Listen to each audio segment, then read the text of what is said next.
Hello and welcome to Achievers Hive dear learners of IGNOU MS psychology statistics के paper की आप अगर तैयारी कर रहे हैं तो आज ये वीडियो आपको कुछ बहुत ही इंपॉर्टेंट इन्फॉर्मेशन देने वाला है।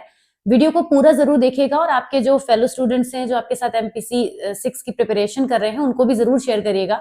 ये बात मैं वीडियो के पहले ही कह रही हूँ, शुरुआत में कह रही हूँ, क्योंकि मुझे पता है ये वीडियो बहुत सारे बच्चों तक पहुंचना बहुत जरूरी है।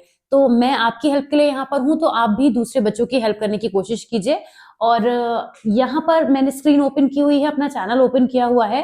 एक सीरीज है जिसमें आप एमपीसी 006 के इंपॉर्टेंट क्वेश्चन आंसर्स को स्टडी कर रहे हैं। ठीक है, इसका क्या काम है मैं भी बताऊंगी आपको। एक्चुअल में थ्योरी का एक क्वेश्चन है जो कॉमनली पूछा गया है।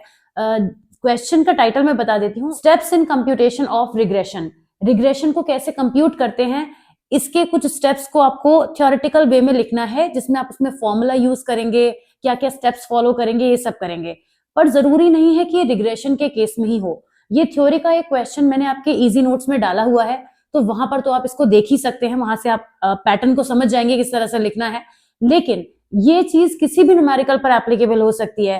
For example, steps in computation of Mann Whitney U test. Alright, तो एग्जाम्पल के लिए मैंने आपको समझाने के लिए सीरीज ओपन की है जिसमें ये सभी न्यूमेरिकल्स हैं जो आपने प्रैक्टिस किए हैं। चलिए रैंडमली कुछ भी कर लेते हैं, जैसे स्पीयरमैन्स रो पूछ लिया जाए, कैंडल टाउ, कोई भी पूछा जा सकता है। पियर्सन प्रोडक्ट मूवमेंट ले लेते हैं।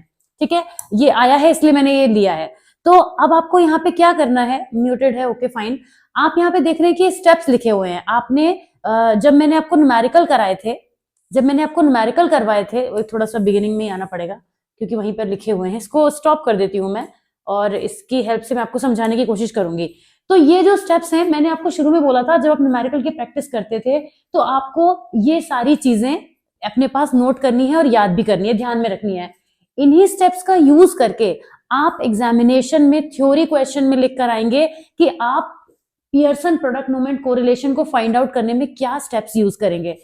तो थ्योरेटिकल वे में कैसे लैंग्वेज बनेगी वो आप नोट से देख सकते हैं। नोट्स भी साइमल्टेनियसली स्क्रीन पर अभी हैं ओपन, तो मैं आपको वहां भी ले चलती हूँ, वहां पर भी ले चलती हूँ, तो इससे आपको हेल्प मिलेगी, दोनों चीजें साथ साथ हो जाएंगी। ये देखिए, ये जो है हमारे पास, मैं इसको थोड़ा जूम कर देती हूँ।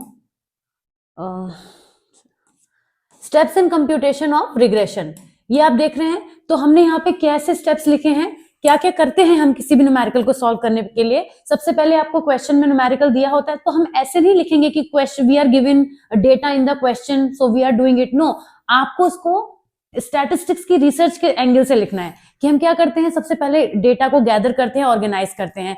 Applying statistics using certain steps, क्या क्या स्टेप्स देखिए, जैसे इस न्यूमेरिकल में जो भी स्टेप्स हैं वो बताए गए हैं कि हम मीन कैलकुलेट करेंगे, सम ऑफ स्क्वायर निकालेंगे, इस फॉर्मूले को लगाएंगे, फिर रिग्रेशन इक्वेशन बनाएंगे, इस तरीके से उसमें वैल्यू पुट करेंगे। ये वही काम है जिसको आपको, यहाँ आ जाते हैं वापस, इन स्टेप्स की हेल्प से करना है।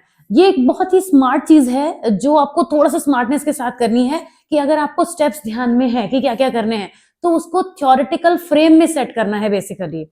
तो कोई भी न्यूमेरिकल, अगर न्यूमेरिकल की जगह पर अगर थ्योरी के क्वेश्चन ज्यादा आ जाएं बाय एनी चांस, और आप पूरी मन से गए थे कि मैं तो न्यूमेरिकल ही करके आऊंगा, पता चला वहां पे कुछ इस तरीके का थ्योरेटिकल क्वेश्चन अगर आपको नजर आ जाता है तो आप क्या करेंगे, आई होप आप समझ गए होंगे। एक और कोई सैंपल के लिए लेते हैं, रिग्रेशन इक्वेशन वाला। देखिए यहाँ पर है रिग्रेशन इक्वेशन को, तो मैंने एग्जाम्पल दे ही दिया है। मैन विटनी का भी पॉसिबिलिटी है, तो मैन विटनी में हम क्या करेंगे, आ जाते हैं, देखते हैं, मैंने कहीं तो लिखे ही होंगे, ये रहे। देखिए मैन विटनी में हमने ये जो हमारे पास स्टेप्स दिख रहे हैं, इन्हीं स्टेप्स का आपको यूज करना है अपनी थ्योरेटिकल पोर्शन को बनाने के लिए। तो क्या ये डिफिकल्ट है? जब आप फॉर्मूले लर्न करके जाएंगे ही तो इसकी हेल्प से आप डेफिनेटली अपना आंसर भी क्रिएट कर सकते हैं। तो ये चीज मुझे आपको बतानी थी क्योंकि ये एक ऐसा क्वेश्चन है जो पूछा गया है बी सेक्शन में, और अगर ये आ जाता है और आप न्यूमेरिकल को लेके श्योर नहीं है, या फिर ये थ्योरी की फॉर्म में आ जाता है और आपके पास न्यूमेरिकल कम है करने के लिए, और आप इसको बहुत स्मार्टली कर सकते हैं, तो मैं चाहूंगी कि इस वीडियो को आप जरूर अपने ग्रुप्स में शेयर कीजिएगा, जहां भी व्हाट्सएप ग्रुप में या किधर भी आप कनेक्टेड हैं, जिन स्टूडेंट्स के साथ में। ज्यादा से ज्यादा बच्चों को इसका फायदा मिलना चाहिए, ये चीज मिस नहीं होनी चाहिए, क्योंकि ये बात ऐसी है जो आपको जनरली नहीं कोई बताएगा।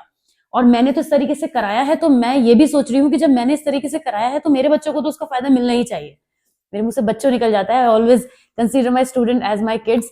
सो that's what I wanted to say through the video. I hope ये यूजफुल रहेगा आप सभी के लिए।